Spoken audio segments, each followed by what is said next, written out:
Tonight, the Circle City's art scene is in the middle of a renovative renaissance. As we've reported, the Phoenix Theater recently relocated and celebrated the opening of its new state-of-the-art building. Now Indy is celebrating the opening of the District Theater. It's on Mass Ave, operating out of a place that was once called Theater on the Square.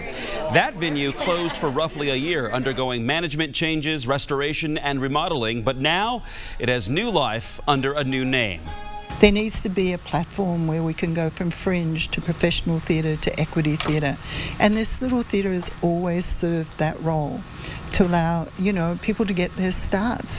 If it was 25 years ago, they remember the day that they got to be on the stage of what was Theatre on the Square, and today it's the District Theatre. Someone saw a show and said, hey, we're going to redo this theater, and we think this would be a great way to start out with a great, bang. Yeah, in fact, a Carmel theater company got in on the momentum and decided to bring their show, Forbidden Broadway, to the newly revamped downtown venue as the opening act for the District Theater. Opening night for that show and for the theater was tonight. And there are several changes